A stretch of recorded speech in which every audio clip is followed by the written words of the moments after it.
Hello, ladies and gentlemen. My name is Intaviso Mwejana and I am a spiritual medium. So, today we are going to talk about something that is going to affect all of us, something that all of us are going to go through. And we are talking about the topic of death. Now, with the work that I do, somebody will just simply say she talks to dead people. Yes, I do. And it's an office. There are good days at the office and there are bad days at the office, right? So it is always a different day to just say what is it that I'm going to encounter, what awaits me today. Now, let's talk about what happens when somebody comes into the spiritual realm. There are days where somebody would say, Gogo, I need to speak to my great grandfather. His name is Petrus Chauke and we need to connect. And I come in and I ask for a file of Petrus Chauke. And I find that Petrus Chauke is nowhere to be found. In the passage that I'm standing on, that is a loop between the physical and the spiritual. And there is no grandfather of yours there. And then we would go and pick him up and we would say, this man has not rested, because often at times when you're finding a spirit that has rested, many things will happen. It is not just that at all times you are going to find somebody who is sitting somewhere under a hut or in some sort of a cave that symbolizes their ancestral home. Most of the time, you would find a spirit that has dwelled with its own family members, and you can say, I see that one, I see that one, I see that one. And now it's very easy. That is like the easiest way of finding a person that has rested. And from there we can just ask, grandfather Petrus, what is going on there? There is a child of yours that's sitting just outside wanting to find out about point A, point B, and point C. What are your thoughts based on these questions? And the grandfather would come in and say whatever it is that they're saying.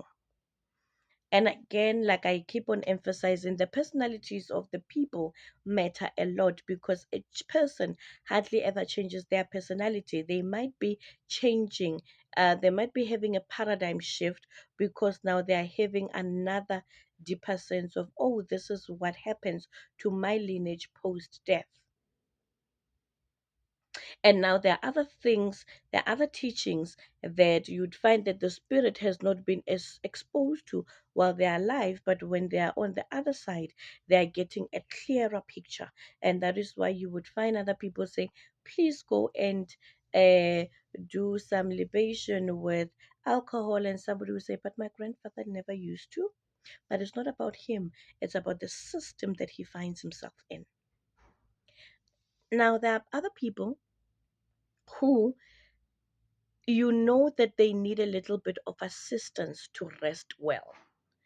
And these are, for example, let's use an easy example. Somebody that passed on via an accident, that's somebody that was killed, or they just passed on suddenly.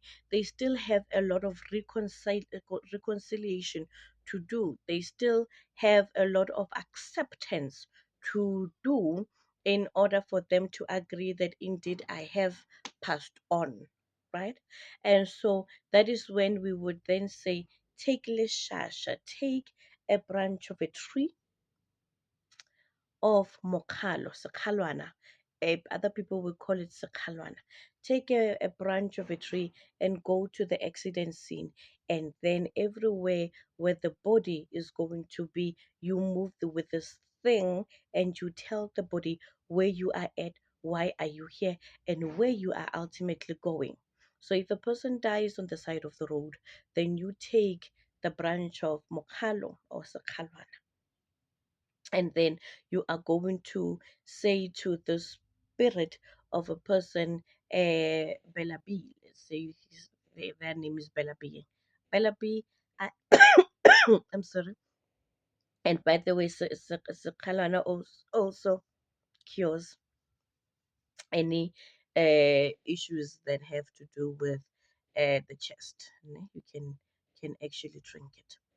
And I'll tell you why a little bit earlier later on why that medicine works. And so now you would then say, Bella B, I am your sister Tabi. Your spirit has ended right here, and your body is coming with us. Now, I am taking your spirit and taking you home, or taking your spirit and taking you to the hospital, or following everywhere where your spirit has been, because ultimately you are going to end up in a grave, or however way that you are deciding as a family to bury an individual.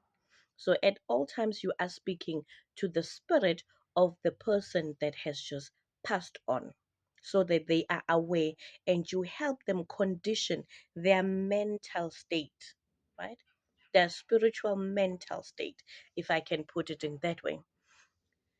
Because now we find many spirits being baffled by the fact that they've passed on. They were ill prepared. They just didn't want to die, or they are feeling that they are a victim of that circumstance and things should not have happened to them in that way, and therefore they are going to seek revenge.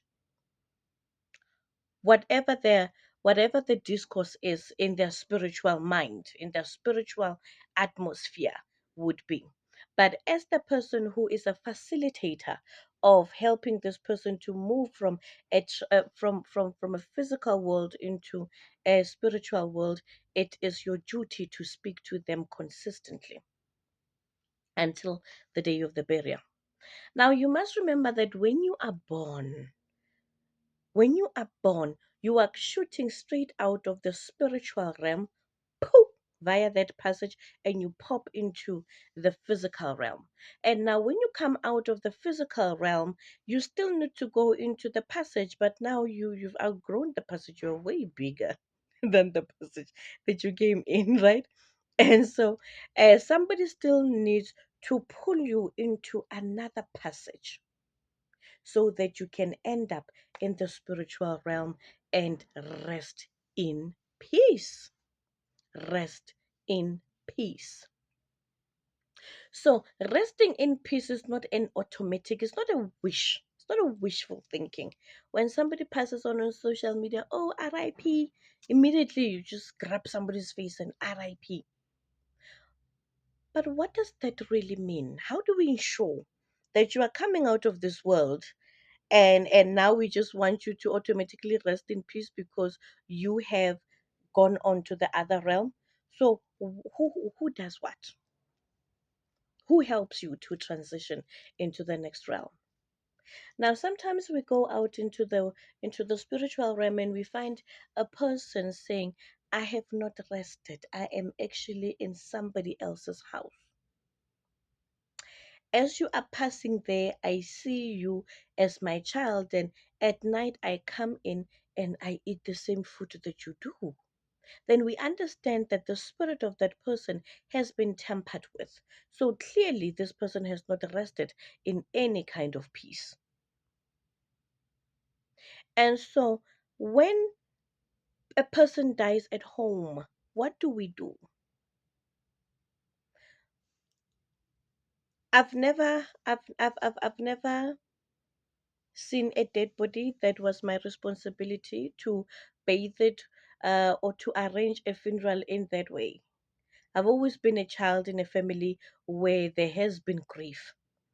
But I'm coming into this teaching because ancestors were saying to me, are you aware that you are now the elderly generation that is expected to put people together again, to lebapute, you know, lebapute, so that a person can rest.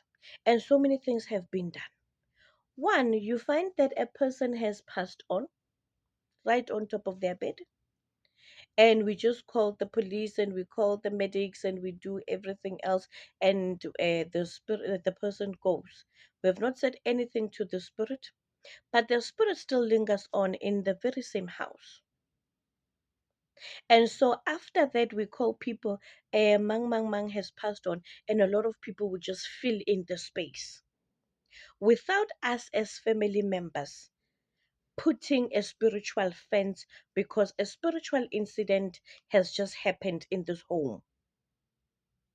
and we are taking the person to the morgue, and we have not said anything to them. We have not bathed them in anything spiritual so that they are well equipped for the next realm that they are going to be in. And so now for accidental death, we just know that it is mokalo. There are certain elements in this world, in this earth, that we know they can speak, they can do a transferal. They are like a cell phone, a good signal from the spiritual realm into from the physical realm into the spiritual realm, and vice versa. And that is why when somebody has experienced death, we would then make them drink mukhalo, right? We would also make them drink mosetla. And you would find that both of these herbs, they do a lot of things. But what they do is that they're actual good message transmitters between the spiritual realm and the physical realm. They can cut in and they can build in the spiritual and the physical realm. Right. Now, I was listening to this teaching going on into my head, and I said, okay, God, I've never even, I do not even know what Mokalo looks like. I don't even know what Musetla looks like. I cannot tell you, I cannot tell the other one from the other because it's not my specialties. Herbs are really not my specialty. And the spirit said, go back into your speciality, Nomanzi, and water. Not that the other ones are not relevant, they are very relevant, right? Water. And I was then given an image in my head. The story of Jesus. Let's go back to the story of Jesus and Peter and the disciples that are inside the ship, and there's almost going to be, there's turbulence at the sea. There's turbulence at the sea. And so the Spirit gave me a line that says little lo hadi motsotso o santse a robetse. You know that song. It yeah, utla sefefo sa moya, utla sefefo sa moya le hoduma sona.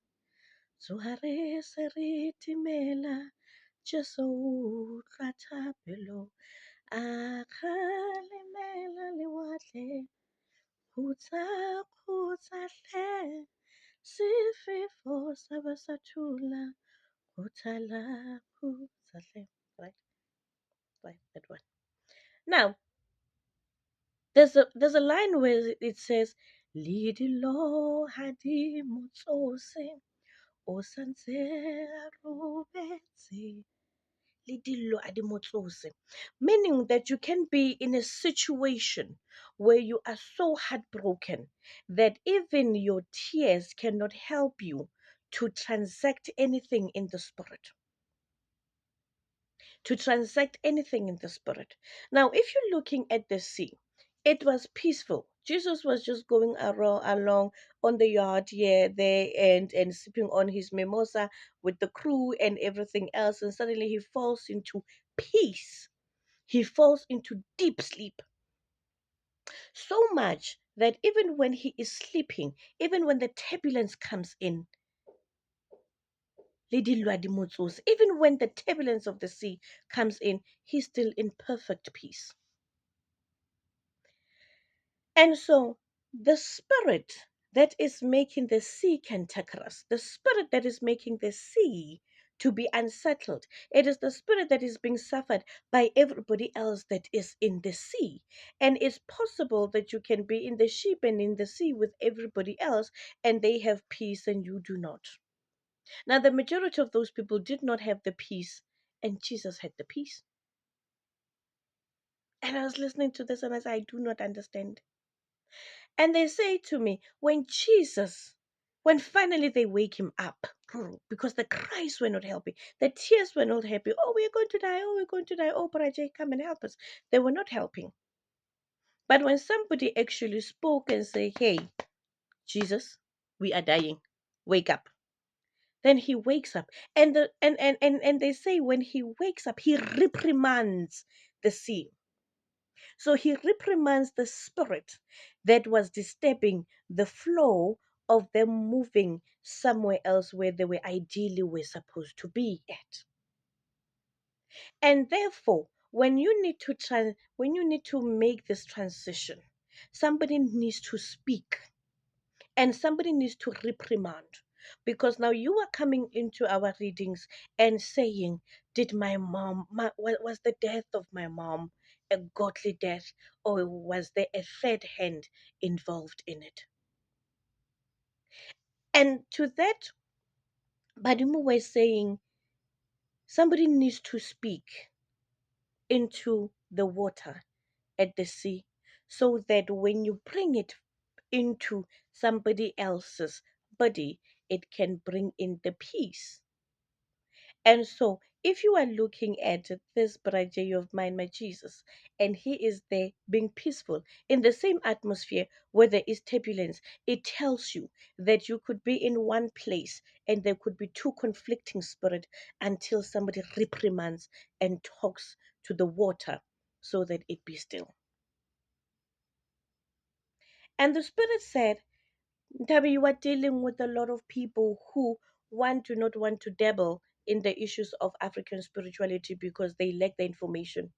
Two, the inheritance of the African spirituality that we are trying to teach people about, it has its own nuances. We still have to say, who are you, whose are you, what went wrong. And while you are still figuring that out, people are dying on you. So what do? Get seawater. So, in essence, there are elements that are able to be message transmitters in the spirit. While we are trying to figure ourselves out, while I'm trying to figure, okay, so what do I do when the herbs are here, and I need to bathe a body so that they can transition well in the spirituality? What do we do? And they say seawater, because the sea can never be dirty. Ne? The sea can never not advise you well. When you have seawater, you have everything. I know there is a spiritual over reliance on salt, ne? And it has its own good things, and we've done that, we've spoken about that. But when you have seawater, you can speak life into every situation, or you can speak a desired outcome into any and every situation. So if somebody just passes on right here in front of you, and you are in their home, and you are just there with them, just say to somebody, go get seawater, go rush to the chemist and go get seawater. Then we're going to bathe the spirit with this body with seawater and speak to it and say, wherever you are going to go, be rested. And you are going to direct it to the ancestors of your family that you know they were not compromised by anything. And church going does not mean that a person has not been spiritually contaminated. Ne? You have to understand the characteristics of even the gogos of your own home that were churchgoers, and we automatically believe that there was no witchcraft happening from them. That's a different thing. That's a different thing. And I always say, where's the best place to go and bewitch people freely? Every day, consistently, every Friday, every Saturday, every Sunday, you know? Find them a church. Find them a church. Horrible things have happened in the church. They have. And so when I say go and find the right ancestors, this is where consultations come in, so that you understand who are the guides of the family, who are the pillars of the family, who are all of these people at the family that are going to be receivers of everybody else that passes on. And now we are going to say, we dedicate them, take them, and your God, may He guide you. But in essence, the water from the sea will help you. Go, but the body, fafaza at home before everybody else comes in, lock the spiritual atmosphere, so that when people come in, and so that when people come in, they're not going to be taking anything out of this person's body, out of this person's spirit. We would have locked in everything. The other issue that is there is that what do you do on the day of the funeral, when you have this mokalo, so somebody died on the side of the road, you take them through, and then you take them into into the morgue, and there is your lishasha still, your sakhalwana there with them.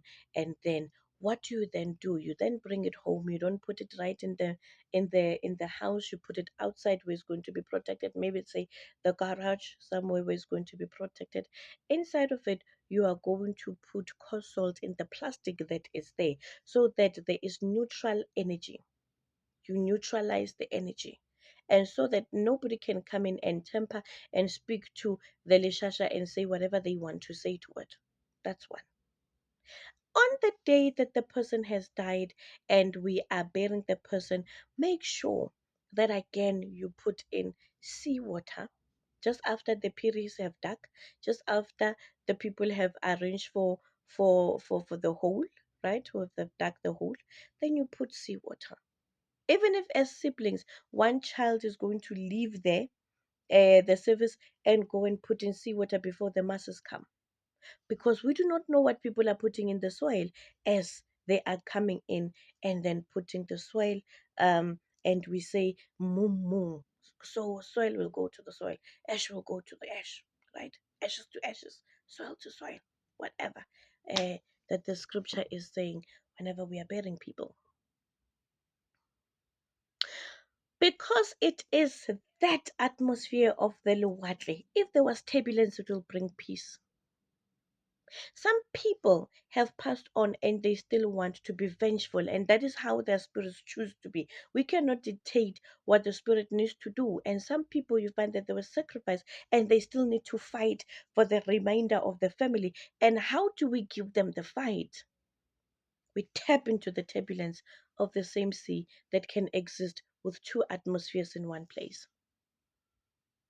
That's how the lesson landed to me.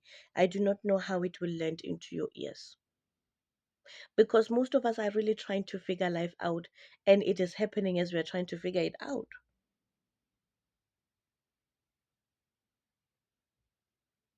So, there are many things that happen after the death of the family member. We would then say we'll come back after 2 weeks. We're going to wash the curtains, do the blankets, disperse the clothes of the deceased. There's one passage that you can never ever ever bypass, and that is cleansing. If I've been talking to you for 22 minutes and 53 seconds and I've been wearing this blue top, it has everything of my DNA. It has my saliva, it has hair coming, falling off my hair, it has everything, it has my sweat in it has everything. And it has been having this, and the only other thing that I've ever done was just to put a detergent, but it has my spirit in it. We know when you see it on the washing line, you know this is in Tabi, it represents me. And therefore, when we are giving people uh, the clothes of the deceased, what are the things that we need to follow? What is the protocol? Why is it even necessary? Is it ultimately necessary? Let your spirit guide you on that one. Sometimes you are correct to say, my mom died out of something that was orchestrated somewhere in the spirit, and it defeated her. Then in such instances, don't give the clothes away, because it is very easy for somebody to take this as a representation of who I am, to go and tamper with my spirit and bring me back for me to do other evil things. So, all of these practices that have been happening, let us rethink them to suit the situations that we are in.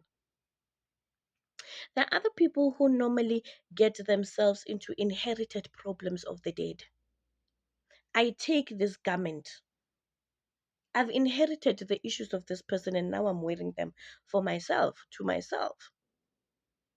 I have no idea who that person, their battles were in spirituality. I have no idea. But because I just like this t shirt, it's blue and it's my favorite color, I'm just going to take it.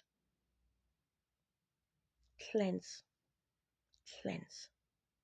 Before now, we assume a body of somebody else that is not even ours, and yet we are on our journey. But yet we are assuming the character of somebody else that has passed. They're done with their journey. And now, when you're starting to have the bad luck and these issues, you don't understand why. I was just taking the aparota money, they were beautiful. Cleanse and cut out the energy. Get somebody who knows how to do it. Ask and pray about it. Get Metsi Aliwatli to come and cut the spirit out. Fafatsang ka metsi ao. There are people who like to say Mang Mang has passed on, and in the meantime, she left her cuz there, and then we start to take the cuz and we are arranging a funeral of the person that is deceased using their own cuz, and we've not even cleansed them. Their spirit is still in their possessions. 3 months normally it's an adequate time to get the spirit to transition, and from there we can now ask it, can I use your belongings? There are people who have had the worst of luck because immediately when somebody died we started to fight for their shoes, and we took their shoes and we wore their shoes. They are not cleansed. There are people who have worn attires of people of the same attire that a person died in. A person was shot and they bled on this thing, and somebody would just take it and wash it with a certain ammonia detergent, and then they would wear it. The spiritual, this is how my life ended, and now you hey, hey, hey. So when life ends, what is the responsibility to make sure that the person transitions well? And that is where you need the practicality of people who know how to action and work well in the issues of moving one person from this realm to the other. Sometimes other spirits are very content to move on, then good, but you would not be none the wiser to know which one is from the other. I once did a I once did a consultation with somebody, and they wanted to locate their dad, and the first scene that I got was that I saw the dad rising from the ocean, and his spirit was just coming out of the ocean to speak to me. And when I said this is what that is what I'm encountering, the child of the deceased started to say, wow, it means he's rested. And I said, what is the significance? And she said to me, when daddy died, we decided to cremate him, and then we threw the ashes onto the sea, and that person welcomed the ritual very well. They were Islam, but the other one, I think it was an additional one to go and throw the ash at the sea. There's a time where I did a reading of somebody, their brother had passed on, and when I met them in spirit, the brother, I saw only the body and their feet. From the upper side, from the lower side, they were charred, they they were burned, and this person was sitting in the woods, and he was crying and he was saying, I need to be made whole. And when I said this issue to the sister was saying to me, yes, Coco, my brother died in a car accident, and one of our parents was driving, and so the parents had an issue. After the death, they started to blame each other, and then the one parent said, because now the body of the child was split into half, the body of the brother was split into half, and the other parent decided to take the upper body and bury it as a like coffin and soil to soil, and the other parent decided to take the lower body and go and cremate it. And the spirit of this child, their child, was in turbulence, was just not happy. And we needed to put it back together again so that in spirit he feels whole enough to move on to the next realm of their life.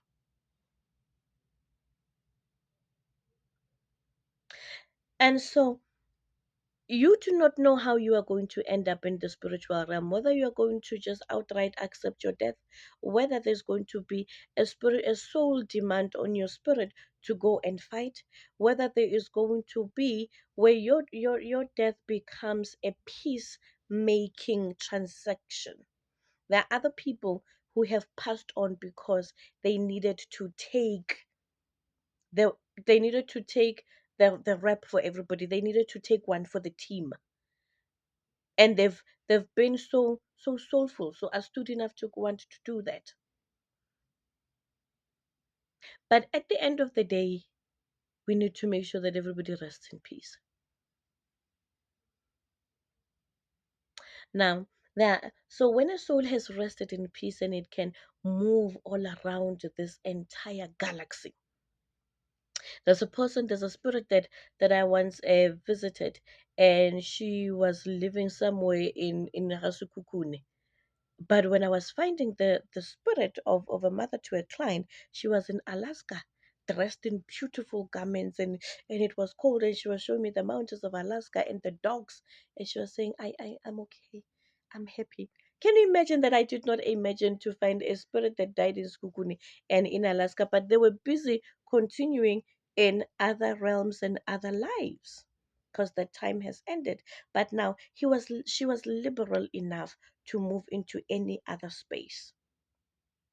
So I'm not saying that the seawater is the be it all, but I'm saying when you are in doubt, always find the seawater to reprimand, to find peace, and just make sure that you are doing your best. There are other people that I've seen in spirit, and when I have to speak to them, they could not speak. They kept on going, and I had to ask what is going on. And they say there was water from the church that makes it difficult for me to breathe because my spirit cannot transact well, cannot transition well, cannot do anything. And I use the word transact because now it is a battering and trading. It is a moving. It is a transition. It is give me that, I will give you the other. Give me this, I will give you the other. And now, when other people that you do not know, ke moruti wa kereke, ke mngaka, ke mang mang, they've come into our space and we are hoping that they will direct the spirit of our person to peace. And we do not know what they're bringing. We do not know what is in that case. But try to have found that you have done the right conversation, you have said it the right conversation, you have directed the spirit, and you have locked the atmosphere of death because you are later still going to go and cleanse and do the right things. Now, cleansing is absolutely important when there has been death in the family. Cleansing of the yard where the body has come out of, right? As we are burying this person, where we are mostly affected by death and we were sleeping in this place, it needs to be done. The children of the person that has died needs to be cleansed, and everybody else that is affected needs to be cleansed so that we are sure that we are helping other people to indeed rest in eternal peace so that they can be good ancestors eventually. But everybody dies, gets the immediate status of being an ancestor, and that is why we are saying find the rightful people that we can ask to welcome the newly deceased person. There are things that happen in this world where even your tears cannot do much in spirit, where even your tears cannot save you. I'm Tabisang Wajana and I am a spiritual medium. Thank you greatly.